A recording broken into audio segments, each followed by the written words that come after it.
Hello everyone, my name is Sandeep Barela. Welcome back to my channel Physics Munitions.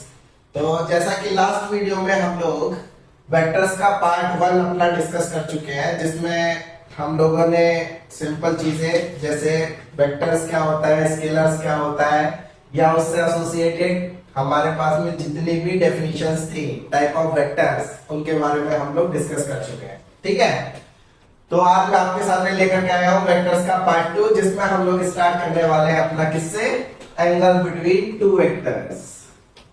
तो angle between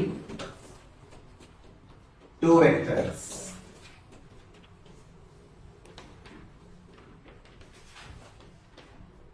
okay, आई hope आपको पुरानी चीजें आती होंगी. ठीक है, चलो आगे स्टार्ट करते हैं हम लोग एंगल बिटवीन टू वेक्टर्स. तो एंगल बिटवीन टू वेक्टर्स पढ़ने के लिए आप लोग को सिंपली दो चीजों का जानना बहुत जरूरी है. ठीक है, अब यस क्यों नहीं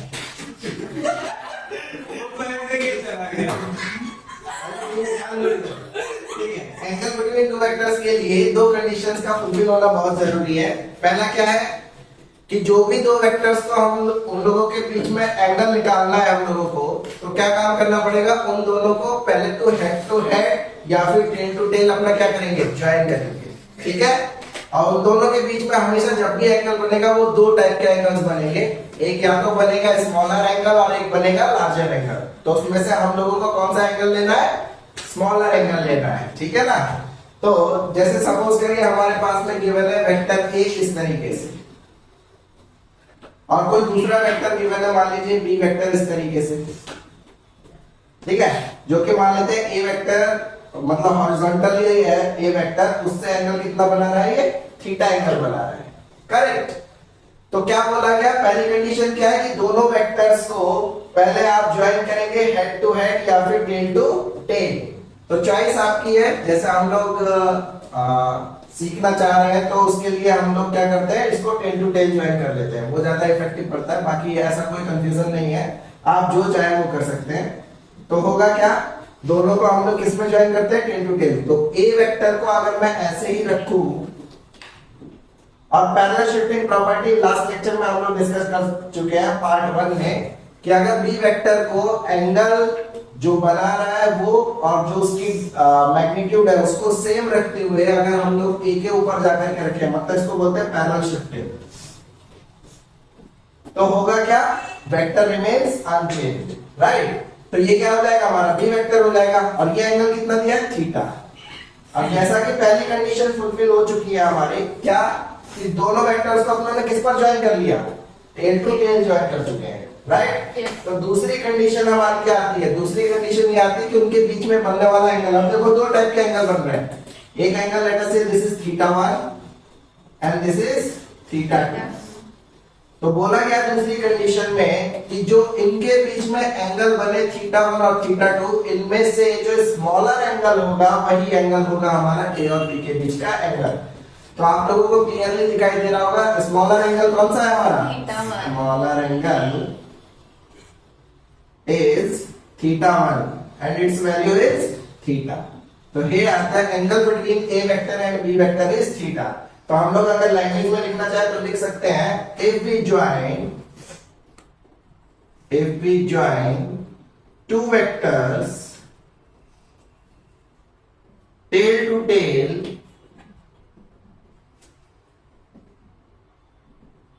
और ब्रैकेट में लिख सकते हैं हम लोग head to head. Then smaller angle between them, smaller angle between them is called angle between two vectors. Right? Clear है? तो आप लोगों को हमेशा दो चीजें याद रखनी है. पहला टेल टू टेल आप ज्वाइन करिए, दूसरा चीज उनके बीच में जो स्मॉलर एंगल होगा उसी का हम लोग क्या नाम दे देंगे, अपना एंगल बिटवीन टू वेक्टर्स. तो हम लोग एंगल बिटवीन टू वेक्टर्स समझ चुके हैं. ठीक है, तो हम लोग उसका कोई एक एग्जांपल ले लेते हैं। लेट अस सपोज अपने पास में कोई एक ट्रायंगल गिवन है, बहुत ही फेमस ट्रायंगल है जिसको मैजिक ट्रायंगल भी बोलते हैं। मान लीजिए ये ए वेक्टर है, ये बी वेक्टर है और ये मान लीजिए कितना है सी वेक्टर है। इस तरीके से तीन वेक्टर्स है और ये एंगल है 90 डिग्री, ये एंगल कितना है 37, लेट अस से दिस इज 53। तो हम लोगों से बोला जाए फाइंड एंगल बिटवीन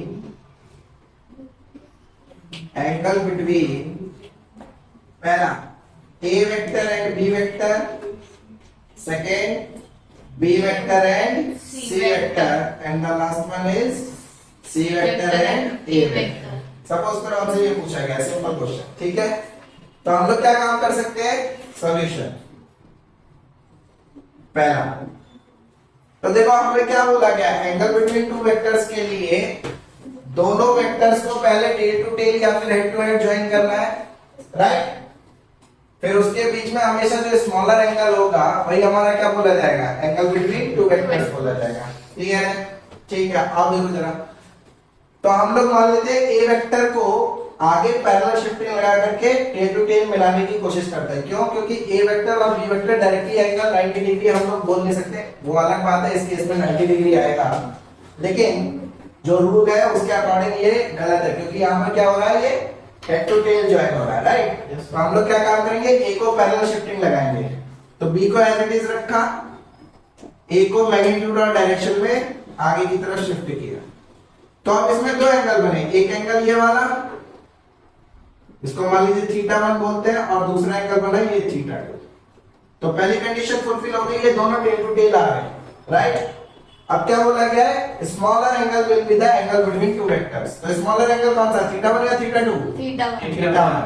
तो इसकी वैल्यू कितनी है 90 डिग्री और ये कितना है 270। तो हमारा आंसर जो होगा एंगल बिटवीन टू वेक्टर्स का क्या होगा 90 डिग्री, राइट। 270 नहीं होगा क्योंकि 90 क्या है हमारा 270 से छोटा है, 90 degree is less than 270 degree, ठीक है। इसलिए एंगल बिटवीन टू वेक्टर क्या होगा 90 डिग्री। दूसरा केस देखो जरा,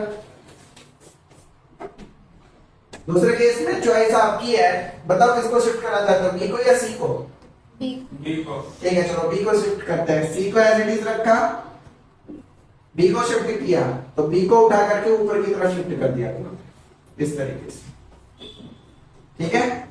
तो एंगल जो होगा लेट्स से दिस इज θ1 और ये वाला एंगल कितना है θ2। तो हमारा आंसर क्या है इसके अकॉर्डिंग θ1, राइट। θ1 की वैल्यू होगी कितनी भाई, कैलकुलेट करना है। तो ये एंगल कितना है आप लोगों के वैल्यू 53।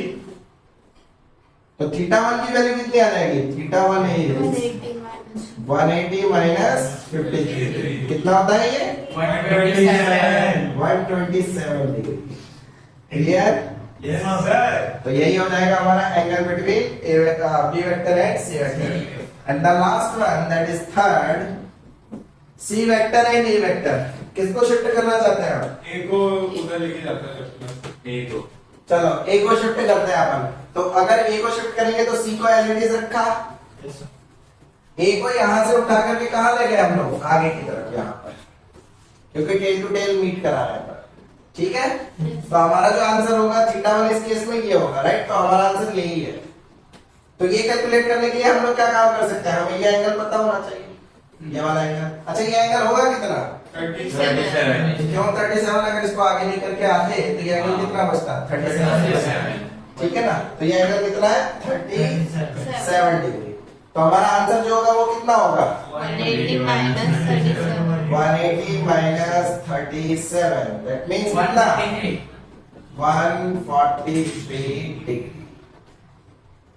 ठीक है। तो आई होप आपको ये सिंपल समझ में आया होगा एंगल बिटवीन टू वेक्टर्स कैसे कैलकुलेट करते हैं। क्या करना है आपको, सिंपली दोनों वेक्टर्स को टेल टू टेल या हेड टू हेड ज्वाइन करना है, और उसके बाद में जो स्मॉलर एंगल होगा वही एंगल होगा हमारा इन दोनों वेक्टर्स के बीच में एंगल, ठीक है। ओके, हम लोग नेक्स्ट बात करते हैं, अपना नेक्स्ट टॉपिक है एडिशन ऑफ वेक्टर्स, जिसको बोलते हैं वेक्टर लॉ ऑफ एडिशन, ठीक है ना। तो एडिशन ऑफ वेक्टर्स, तो दिमाग में क्वेश्चन आता है, क्या दुनिया के किसी भी दो वेक्टर्स को हम जनरली ऐड कर सकते हैं क्या? बोलो, क्या लगता है? क्या दो वेक्टर्स को ऐड किया जा सकता है हमेशा? Answer is no. Why? Reason क्या है? Any idea? ओके, रीजन क्या है? जैसे सपोज करो आपके पास में वेलोसिटी वेक्टर है, स्केलर है, वेक्टर, डिस्प्लेसमेंट वेक्टर या स्केलर, क्या वेलोसिटी को डिस्प्लेसमेंट में ऐड कर सकते हैं? क्या दोनों के दोनों वेक्टर क्वांटिटीज हैं बट फिर भी उनका एडिशन पॉसिबल नहीं है? तो हम लोग दो वेक्टर्स को ऐड करेंगे केवल तब जब दोनों का नेचर्स क्या रहे, सेम है। मतलब वेलोसिटी वेलोसिटी में ऐड होगा, डिस्प्लेसमेंट डिस्प्लेसमेंट में, मोमेंटम मोमेंटम में, फोर्स फोर्स में। ऐसा नहीं कि फोर्स जाकर के डिस्प्लेसमेंट में ऐड हो जाएगा, राइट? Yes sir. तो आपको इस बात का ख्याल रखना है कि वेक्टर्स का एडिशन पॉसिबल है केवल और केवल तब जब दोनों का नेचर क्या रहेगा, सेम। इसमें अगर हम पॉइंट वाइज लिखे तो फर्स्ट पॉइंट हम लोग लिख सकते हैं क्या, only vectors which have same magnitude, sorry, same nature can be added or subtracted. कोई कंफ्यूजन? क्लियर है क्या? ओके। सेकंड चीज आती है कि हम लोग जैसे अगर इसके एग्जांपल में लिखना है तो आप चाहो तो लिख लो। क्या चीज? Velocity and displacement both are vectors, but we can't add or subtract them. Clear है क्या? कोई कंफ्यूजन? ठीक है, समझ में आती है, ये बात सिंपल सी चीज है। तो एक कंफ्यूजन होता है बच्चों को जो आपको आप क्लियर होना चाहिए, ठीक है? पॉइंट नंबर 2 की अगर हम लोग बात करें तो पॉइंट नंबर 2 में क्या आता है अपना, कई लॉज बनाए गए हैं एडिशन ऑफ वेक्टर के। तो उसमें सबसे पहला लॉ जो आता है हमारा वो क्या आता है, triangle law of vector addition. Triangle law of vector addition. Triangle law of vector addition क्या कहता है, आइए समझते हैं। किसी को आइडिया है triangle law of vector addition क्या कहता है? सर जो रिजल्टेंट वेक्टर है वो तो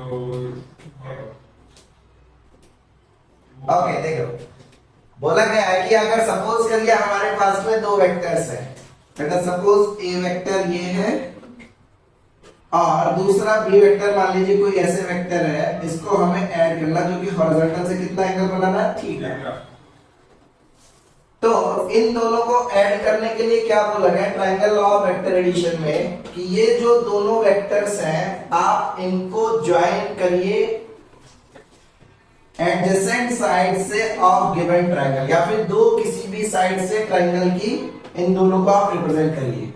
तो मान लीजिए ए वेक्टर को एज इट इज रखा आप लोगों ने और बी वेक्टर को क्या किया, शिफ्ट कर दिया।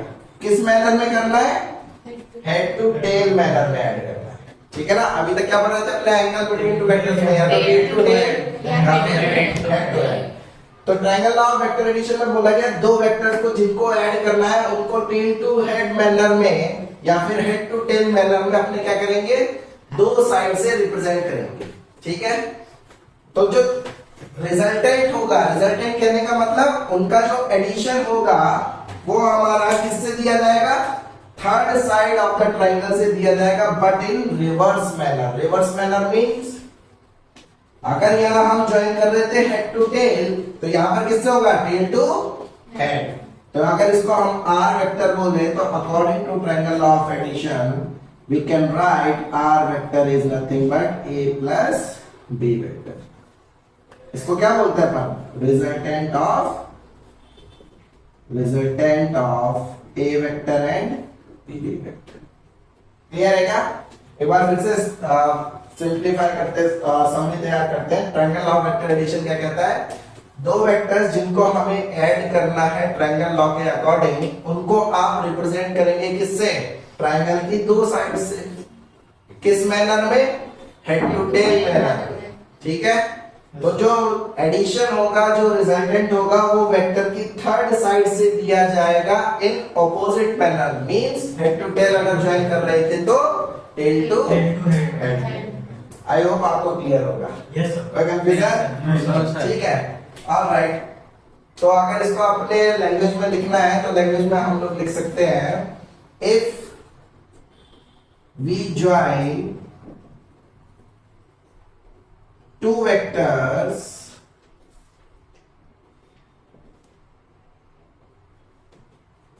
in head to tail manner,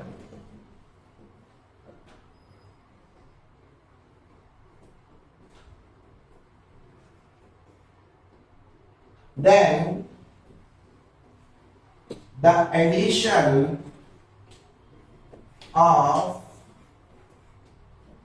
two vectors, जिसको हम लोग क्या बोल सकते हैं? रिजल्टेंट भी बोल सकते हैं। ठीक है, और we can say resultant.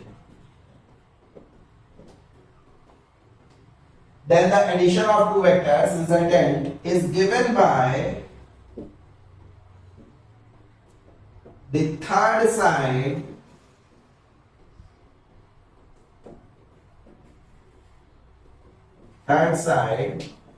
of the triangle in reverse manner. Reverse manner means tail to head. क्या लिखा है? If we join two vectors in head to tail manner, okay. If we join two vectors in head to tail manner and represent them, इसमें add करना पड़ेगा, and represent them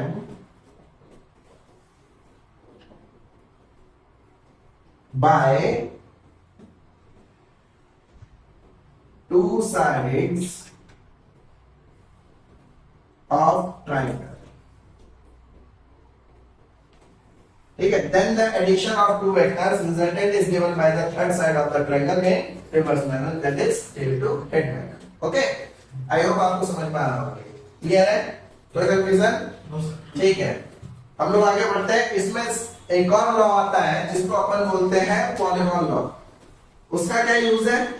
कहने का meaning ये है कि अगर मान लीजिए हमारे पास में दो से ज्यादा वेक्टर्स ऐड किए जाएं, कोई जरूरी है हमेशा दो ही वेक्टर्स ऐड करने होंगे?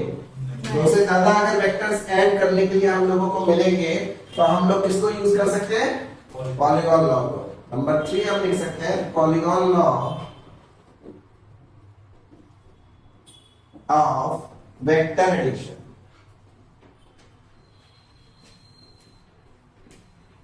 ठीक है, तो polygon law of vector addition क्या कहता है अपने लिए? For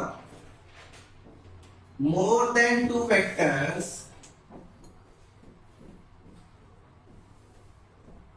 polygon law can be used, right? Polygon law can be used. अब ये कहता क्या है पॉलीगॉन लॉ? जैसे सपोज करो अपने पास में बहुत सारे वेक्टर्स हैं। मान लीजिए एक वेक्टर है ए वेक्टर, इसमें ऐड करना है कोई बी वेक्टर इस तरीके से, कोई वेक्टर ऐड करना है सी वेक्टर इस तरीके से, प्लस डॉट डॉट डॉट, इतने सारे वेक्टर्स अपने को ऐड करने हैं। तो हम लोग क्या काम करेंगे?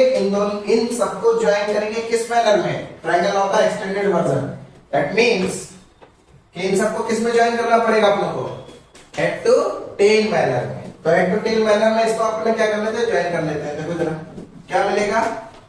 ए वेक्टर को एज इट इज रखा, बी वेक्टर को शिफ्ट किया यहां पर हेड टू टेल मैनर में इस तरीके से, बी वेक्टर से किसको ऐड करेंगे? सी वेक्टर को इस तरीके से, and so on dot dot. मान लीजिए डी वेक्टर ई वेक्टर जो भी है सारे के सारे यहां तक है। तो रिजल्टेंट जो होगा वो अपोजिट मैनर में आर वेक्टर से दिया जाएगा। Here we can write R vector is nothing but A vector plus B vector plus C vector plus dot dot dot and so. Clear है क्या? तो ये सिंपलेस्ट वे में हम लोग बोल सकते हैं। अगर आप सोचे ध्यान से तो ये basically triangle law of vector addition के। क्यों?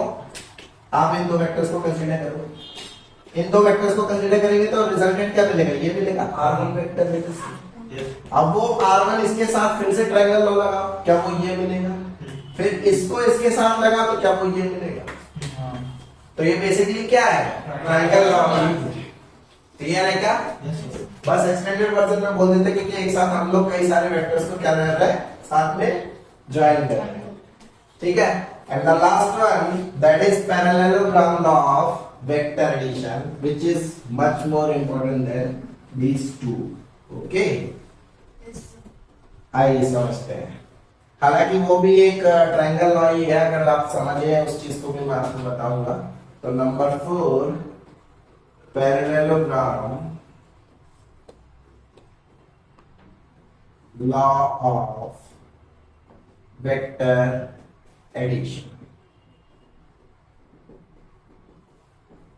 देखिए क्या कहता है ये, इसका डेरिवेशन भी हमारे लिए इंपॉर्टेंट है, वो भी अपनों को ध्यान में रखना पड़ेगा। ठीक है? समझते हैं आप जरा। जैसे सपोज करो ए वेक्टर ये है और इसमें हमें ऐड करना है किसी बी वेक्टर को इस तरीके से, जो कि एंगल बना रहा है कितना? लेट अस से थीटा। किससे? ए वेक्टर से। ठीक है? तो इन दोनों का रिजल्टेंट हम लोगों को कैलकुलेट करना, उसका मैग्नीट्यूड क्या होगा और उसकी डायरेक्शन क्या होगी। हमारा टास्क ये है, मैग्नीट्यूड और डायरेक्शन।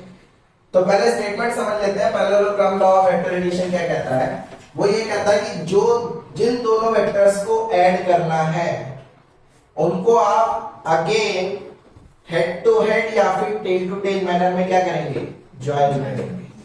तो मान लीजिए हमारे लिए सबसे ज्यादा अच्छा क्या रहता है? हमेशा टेल टू टेल। तो मान लीजिए ए वेक्टर को एज इट इज रखा, बी वेक्टर को पैरेलली शिफ्ट करके यहां लेकर के आया, तो बी वेक्टर बना कुछ इस तरीके से, और इनके बीच में एंगल थीटा। ठीक है? तो बोला गया कि जिन दो वेक्टर्स को ऐड करना है आप उनको रिप्रेजेंट करिए दो adjacent sides of a given parallelogram in tail to tail और हेड टू हेड मैनर। तो पैरेललोग्राम कंप्लीट कर लेते हैं अपन, इस तरीके से बनेगा। राइट? तो रिजल्टेंट जो होगा उन दोनों वेक्टर्स के इंटरसेक्शन पॉइंट से पास होने वाले डायगोनल से रिप्रेजेंट किया जाएगा। That means this is the arc. अब देखो मैंने क्या बोला, तो according to parallelogram law R vector is equal क्या होगा? a plus B vector. अब मैंने आपको बताया था कि ये बेसिकली क्या है? ट्रायंगल लॉ से बना हुआ है। देखो इसको भी अप्लाई कर सकते हैं। पहला शिफ्टिंग प्रॉपर्टी लगाओ, बी वेक्टर ये है तो इसका मतलब ये वेक्टर भी क्या होगा भाई? बी वेक्टर ही होगा। अब ट्रायंगल लॉ के अकॉर्डिंग अगर आप देखो तो ए वेक्टर और बी वेक्टर को कैसे ऐड किया गया है? हेड टू टेल मैनर, और ये एक ट्रायंगल बनता है। राइट? ये एक ट्रायंगल है, तो इसमें triangle law of vector addition लगाएंगे तो क्या मिलेगा? r equals a plus b। तो भले ही इसको हम अलग नाम से पढ़ते हैं, बट ये भी क्या है? एक triangle law of vector addition. समझ में आता है क्या? कोई कंफ्यूजन? ठीक है?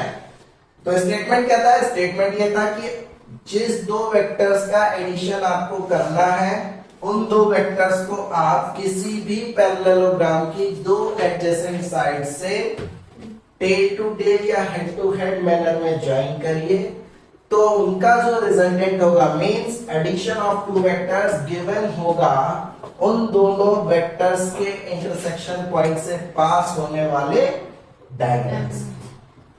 समझ में आता है क्या? कोई कंफ्यूजन? अब हमारा टास्क क्या है इसमें? हमारा टास्क है इसमें दो चीजें कैलकुलेट करना। क्या? एक तो इसका मैग्नीट्यूड और दूसरा क्या?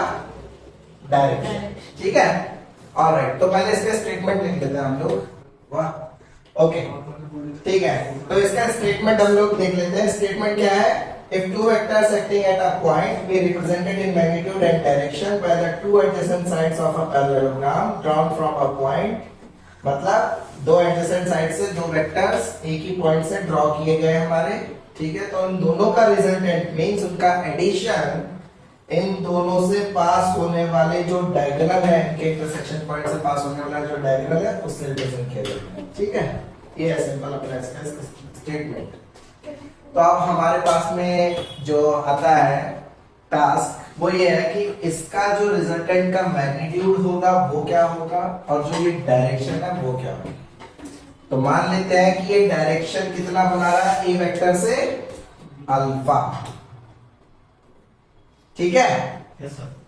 तो assumptions है, कुछ डेरिवेशन कर लेते हैं। तो पहले कैलकुलेट करते हैं अपन क्या, मैग्नीट्यूड।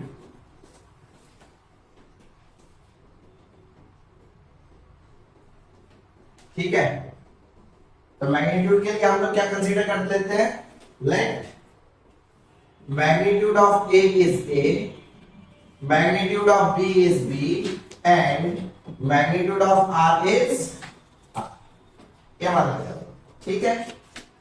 तो देखो जरा आप यहां से एक परपेंडिकुलर ड्रॉ कर लेते हैं इस पर। मान लीजिए ये 90 डिग्री है, इसको बोल देते कुछ ए पॉइंट, इसको P, इसको Q, इसको टी। S और इसको T, ठीक है। और तो ये हम लोगों ने लिख लिया, इसका नंबर रिप्रेजेंट कर लिया, ठीक है। चलो, तो हमारा टास्क है R कैलकुलेट करना। तो देखो जरा, इन ट्राइंगल, यहां पे लिखते हैं अपने, इन ट्राइंगल PQS, PQS, इस वाले ट्राइंगल में सोचो अगर ये एंगल थीटा है तो ये वाला एंगल भी क्या होगा, थीटा ही होगा। क्यों? क्योंकि ये दोनों वेक्टर्स क्या है, पैरेलल, और इसको क्या है, ये एक लाइन कट कर रही है। तो कौन से एंगल्स बोलते हैं यहाँ पर, करस्पॉन्डिंग एंगल, राइट, ठीक है। ऑलराइट, तो PQS में अगर ये थीटा है तो ये भी थीटा है, ठीक है। तो इसमें अगर हम लोग cos थीटा कंसीडर करें तो cos थीटा क्या लिखा जाएगा, cos थीटा क्या लिखा जाएगा, बोल रहे बता, क्या होगा cos theta, PQ over PS, correct. Alright, तो हमारा टास्क है PQ कैलकुलेट करना। तो PQ कितना लिख सकते हैं अपन यहां से, PS अच्छा, PS कितना है अपने पास, PS है 20, तो इसका मतलब ये आ गया B cos थीटा। तो ये लेंथ कितनी है अपनी, B cos of theta. Theta, बराबर। सिमिलरली हम लोग इसमें जरा sin थीटा लेते हैं, ओके। sin थीटा क्या लिखा जाएगा, QS अपॉन PS। तो QS कितना लिख सकते हैं हम लोग, PS sin of theta, PS फिर से B है तो B sin ऑफ थीटा, ठीक है। तो मतलब ये लेंथ है अपनी B sin थीटा, करेक्ट। अब हम कौन सा ट्रायंगल की बात करें, in triangle OQS, OQS, Pythagoras theorem क्या कहती है, OS square equals OQ square plus QS square.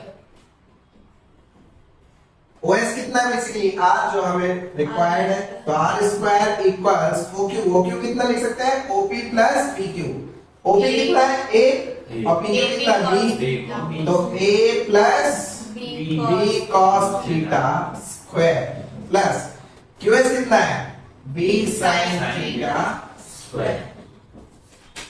A plus B का होल स्क्वायर ओपन कर दीजिए, क्या मिलेगा, A square plus B square cos square theta plus B, okay, 2AB cos of theta plus this B square sin square theta, ठीक है। मैं इसे इसके साथ लिखना चाहता था, ओके। आइए, तो अगर हम लोग इन दोनों पर कंसंट्रेट करें तो इसमें B स्क्वायर को क्या लिख सकते हैं, कॉमन ले सकते हैं हम लोग। तो क्या मिलेगा, A square plus B square, अंदर क्या बचेगा, cos square theta plus sin square theta, क्या होता है, करेक्ट, प्लस आप square 2AB cos of theta. Clear है क्या, ये आ गया R। अच्छा, स्क्वायर है इधर, तो R की वैल्यू हम लोग क्या लिख सकते हैं, square root of A square plus B square plus 2AB cos theta. This is the magnitude of the resultant. ठीक है, अब दूसरा टास्क क्या है हमारा, इसकी Direction. डायरेक्शन कैलकुलेट करना है। तो डायरेक्शन कैलकुलेट करने के लिए सेम ट्रायंगल में हम लोग बात करेंगे। ठीक है, डायरेक्शन की अगर बात करें तो ये देखिए डायरेक्शन, ये पहली चीज थी अपनी इसमें magnitude and the other one is direction.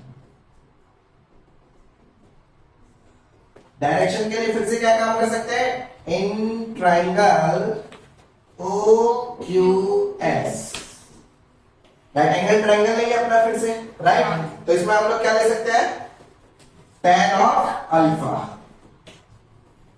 tan alpha क्या लिखा जाएगा, tan अल्फा लिखा जाएगा QS अपॉन OQ, और OQ को क्या लिख सकते हैं, QS upon OP plus PQ। सही है क्या? तो क्या मिलेगा आप लोगों को, tan alpha equals QS, QS कितना है, B sin theta. B sin theta divided by OQ कितना है, OP. मतलब OP प्लस PQ, OP कितना है, A plus plus B B cos cosine of theta. तो अगर आप लोगों को अल्फा चाहिए तो अल्फा को क्या लिख सकते हैं, tan inverse B sin theta upon A plus B cos of theta. This is the direction. अब देखो आपको सजेशन दूंगा मैं, ये रटने की जरूरत नहीं है, आपको जो रटना है वो शॉर्ट ट्रिक तरीके से रटना है। कैसे देखो समझ सकते हैं आप। आई होप आपको ये दोनों चीजें समझ में आई होंगी, कोई कंफ्यूजन? ठीक है, पक्का? Yes. ठीक है, तो आप देखो शॉर्ट ट्रिक के फॉर्म में कैसे याद कर सकते हैं हम लोग, इसको रटने का एक तरीका है अपना, वो हम समझते हैं क्या है। देखिए जैसे जनरलाइज वे में बोला जाए कि हमारे पास में सपोज करो कोई भी दो वेक्टर्स हैं इन जनरल, अभी तो हमने ए और बी के लिए हमने देखा और उनके बीच का एंगल थीटा माना था हमने। ठीक है, तो जनरलाइज वे में कोई भी दो एंगल्स है हमारे पास में, let us suppose P vector ऐसे है और क्यू वेक्टर मान लीजिए ऐसे है, और दोनों के बीच का एंगल मान लीजिए कितना है, बीटा, कुछ भी रहना। ठीक है, तो इनका रिजल्टेंट यहां कहीं जाएगा पैरेललोग्राम लॉ से, ये आर वेक्टर होगा, और मान लीजिए हमसे बोला गया क्यू से ये एंगल बना रहा है कितना, थीटा, तो यही इसकी डायरेक्शन है क्यू से। तो हमारा टास्क क्या है, थीटा फाइंड करना। तो रटने का तरीका क्या है, tan थीटा इक्वल्स, आप इस तरीके से रखेंगे, इसको एग्जांपल समझ सकते हैं हम। tan थीटा इक्वल्स जिससे एंगल बना है आप उसको छोड़ दीजिए, ठीक है, दूसरा वाला that is P multiplied by sine of उनके बीच का एंगल कितना है, बीटा, डिवाइडेड बाय दूसरा वाला plus P cos of beta. क्या समझ में आता है, कोई कंफ्यूजन? पक्का क्लियर है? जैसा अगर मैं आपसे एक और एग्जांपल पूछूं, सपोज करिए इधर मान लीजिए ये अपने पास में कोई वेक्टर है, कुछ भी मान लीजिए ए वेक्टर, और ऐसे कोई वेक्टर दिया है बी वेक्टर, और इनके बीच का एंगल मान लीजिए सपोज करो अपना कितना लेना है, अल्फा सपोज करो। ठीक है, तो रिजल्टेंट कहां जाएगा, इनका रिजल्टेंट जाएगा यहां पे, ये पैरेललोग्राम ऐसे बनेगा, राइट। तो मान लीजिए हमसे बोला जाए बी वाले से एंगल निकालना है, तो ये एंगल मान लेते हैं अपना क्या है, सपोज करो आई। ठीक है, डायरेक्शन अपने को निकालना है, तो जरा बताओ मुझे क्या लिखा जाएगा, tan i क्या लिखा जाएगा, बोलो। tan i इक्वल्स जिससे एंगल बना है उसको छोड़ दीजिए, दूसरा वाला that means a alpha divided by B plus A cos alpha. कोई कंफ्यूजन समझ में आता है? क्योंकि कोई जरूरी नहीं है हम लोगों को हमेशा ए और बी ही गिवन और उनके बीच का एंगल थीटा ही गिवन हो, कुछ भी हो सकता है वो। तो आप इन जनरल याद रखेंगे, जिससे एंगल बनाया जाए उसको छोड़ करके दूसरा वाला मल्टीप्लाइड बाय साइन ऑफ उनके बीच का एंगल डिवाइडेड बाय पहला वाला मतलब दूसरा वाला plus A cos of alpha, जो भी रहेगा। ठीक है, आई होप आपको ये समझ में आया होगा, कोई कंफ्यूजन?